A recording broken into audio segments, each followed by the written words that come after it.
Chapter 20. Astir. A day or two passed, and there was great activity aboard the Pequod. Not only were the old sails being mended, but new sails were coming on board, and bolts of canvas, and coils of rigging. In short, everything betokened that the ship's preparations were hurrying to a close. Captain Blake seldom or never went ashore, but sat in his wigwam keeping a sharp lookout upon the hands. Bildad did all the purchasing and providing at the stores, and the men employed in the hold and on the rigging were working till long after nightfall. On the day following Queequeg's signing the articles, word was given at all the inns where the ship's company were stopping, that their chests must be on board before night, for there was no telling how soon the vessel might be sailing. So Queequeg and I got down our traps, resolving, however, to sleep ashore till the last. But it seems they always give very long notice in these cases, and the ship did not sail for several days. But no wonder. There was a good deal to be done, and there is no telling how many things to be thought of before the Pequod was fully equipped.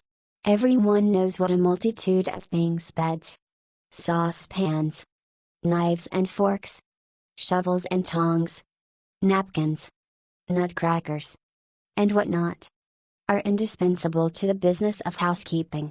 Just so with whaling, which necessitates a 3 years' housekeeping upon the wide ocean.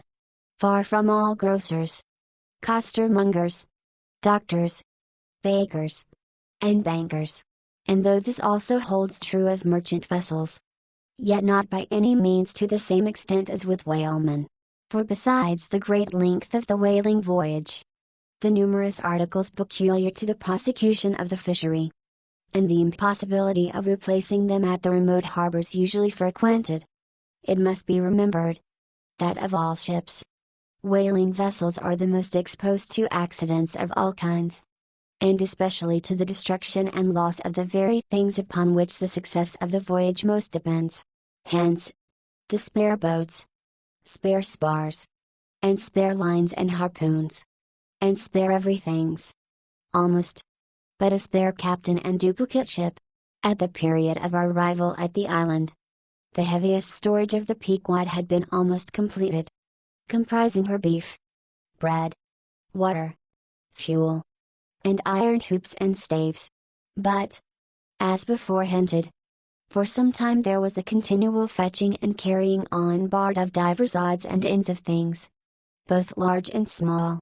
Chief among those who did this fetching and carrying was Captain Bildad's sister, a lean old lady of a most determined and indefatigable spirit, but withal very kind-hearted, who seemed resolved that, if she could help it, nothing should be found wanting in the Pequod. After once fairly getting to sea, at one time she would come on board with a jar of pickles for the steward's pantry, another time with a bunch of quills for the chief mate's desk, where he kept his log, a third time with a roll of flannel for the small of someone's rheumatic back. Never did any woman better deserve her name, which was Charity Aunt Charity, as everybody called her, and like a sister of charity did this charitable Aunt Charity bustle about hither and thither, ready to turn her hand and heart to anything that promised to yield safety, comfort, and consolation to all on board a ship in which her beloved brother Bildad was concerned, and in which she herself owned a score or two of well-saved dollars. But it was startling to see this excellent-hearted Quakeress coming on board, as she did the last day, with a long oil ladle in one hand, and a still longer whaling lance in the other. Nor was Bildad himself nor Captain Peleg at all backward. As for Bildad, he carried about with him a long list of the articles needed, and at every fresh arrival, down went his mark opposite that article upon the paper. Every once in a while Peleg came hobbling out of his whalebone den, roaring at the men down the hatchways, roaring up to the riggers at the masthead, and then concluded by roaring back into his wigwam. During these days of preparation, Queequeg and I often visited the craft, and as often I asked about Captain Ahab, and how he was, and when he was going to come on board his ship. To these questions they would answer, that he was getting better and better, and was expected aboard every day. Meantime, The two captains, Peleg and Bildad, could attend to everything necessary to fit the vessel for the voyage.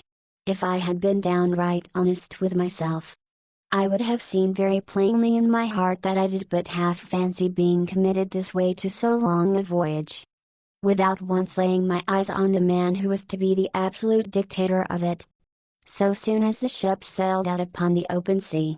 But when a man suspects any wrong, it sometimes happens that if he be already involved in the matter, he insensibly strives to cover up his suspicions even from himself. And much this way it was with me. I said nothing, and tried to think nothing. At last it was given out that sometime next day the ship would certainly sail. So next morning, Queequeg and I took a very early start.